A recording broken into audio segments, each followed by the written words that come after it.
Hello, beautiful people. Like, share, and subscribe. So there's something I want to discuss about, and I always keep on hearing about it in Nigeria. The other day, I think it was Yaradua's brother came on TV and was saying FG should give headsmen land, and it's not the only Fulani man in support of that submission. Every time you keep on hearing these northerners come on TV, give land, federal government should give land to Fulani. So during Buhari time, they came with this Ruga thing. You understand what I'm saying? They came with this Ruga thing. And it didn't work out because people resisted it. So and people have their fears, and their fears are genuine. Now, one of the greatest fear is about this giving lands to herdsmen or Fulani herdsmen, whatever name people want to call them is. You give them this land, they will come, they will settle, multiply. Tomorrow they start causing conflict. You can see examples of things like that happening in the Middle Belt and Benue Plateau, where they go kill the natives. In fact, Benue has turned to a graveyard. You understand? We know how many people they killed in Plateau. So this thing is something that's been recurring. And it's now become stupid in a way because other nations are talking about better advancement than Nigeria. People are talking about cows. If, for example, those herdsmen were peaceful, I don't think people will even mind to give them the land. You understand what I'm saying? Or maybe they can do a partnership where people will grow grasses on their land and the cows will eat. By the way, the reason why herdsmen normally like coming to the south is because of abundance of grass. During the dry season, rainy season, I think there's better grass. I've forgotten what we studied it in agriculture that year. It's like they travel from north to south. That's archaic culture must stop. Let me even state something. The reason why many Fulanis feel entitled in Nigeria because they have a high number of people in the military, and it's very, very easy to balance the equation. Let me give you expo on how to stop those. Some of them. So some northerners coming to the TV to brag. First of all, if I'm president of Nigeria, what I will do, I'll use app. All these Lagos boys, they will do app for me, and I will conduct a biometrics. I will know the number of military we'll have and their zones. You understand what I'm saying? Let's say if the northeast has 20, maybe has the highest number of military, 20,000 military. What I'm going to do, I'm going to balance. I'm not going to, if they are doing I'm going to do new recruitment, and I'm not going to add new numbers to the northeast. The other zones, I will just elevate their number. Let's say if southwest has 10,000 and southeast has 5,000, the next recruitment I will add 15,000 of soldiers from southeast, and southwest I will add 10,000. Like that, I will do it in all the zones. So everywhere balance. You understand what I'm saying? Before you know, everybody, I will give them AK-47. In fact, I don't even need to do the recruitment like the military will do. The recruitment will be an emergency recruitment. And what is going to happen, I will bring Navy SEALs, former Nigerian Navy SEALs, or maybe South African mercenaries. They will train these people underground overnight, because of this insecurity issue. And I will just flood them into the military.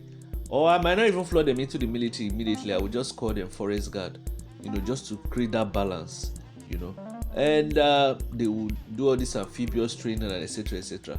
Or I will just add them to the military. Then what I will do, the armory in the military, because I heard most of them they base it in Kaduna, I will balance it in the 6 zones. And what I'm going to do, I will put Hausa man in charge of the one in the southeast, put Igbo man in charge of the one in the southwest, put Yoruba man in charge of the one in the north central. Like that, I will just balance it. All the 6 zones will have people from different people from there. You understand? So another thing I'm going to do, and because of this Ruga thing is becoming crazy. Every time you just see them come to TV, federal government should give their land. Let me tell you what happened during Buhari time in my village. These herdsmen came. They were killing people near my village. They killed about 3 or 4 people. You know what my village people did? They just organized the juju. It's God that created juju. I don't support juju, but God created it. You understand? Because God is greater than all juju. They just called all those juju people, because my village people, they don't waste time. They all use bee. It's bee that they used to sting them. I'm telling you, they chased all of them. People were eating free cows. And they told them that if they come next time, that they will be dropping like flies. My village, they don't waste time. First of all, they just protested, called our state governor. Those ones were just sleeping. Before you know, they just organized the bee, spiritual bee. So that's why I used to wonder when I see herdsmen going to Southwest to kill people, I would just be laughing. If I was Sunday Boho, I don't even need to go after those herdsmen that time physically. It's B I will use B. You don't need to go there physically. You use B. In fact, I would just tell them that they should leave. If they don't leave, those people causing problem, they will use B. When they kill Yoruba Obas, I thought Yoruba used to have strong motive. It's to use those spirit of those Oba they killed to chase those people that killed them. By the time those ones finish, others will not come again. People are afraid of those things. You understand? So, let me even state why I even did this video. You see this RUGA thing? Federal government can actually, create peace. They always say cattle and climate change. Federal government should subsidize feed. Don't cow eat feeds. I think cow eat feeds now. Federal government, let's say federal government should maybe for now, they should start subsidize feed for everybody, not only for people rearing cows, even for people rearing goats, chicken, everything. The feed should be the same price. You understand? Before you collect the feed, before you collect subsidized feed, you must be registered in the national ID card and all those things. And federal government should ban all these cattle moving up and down.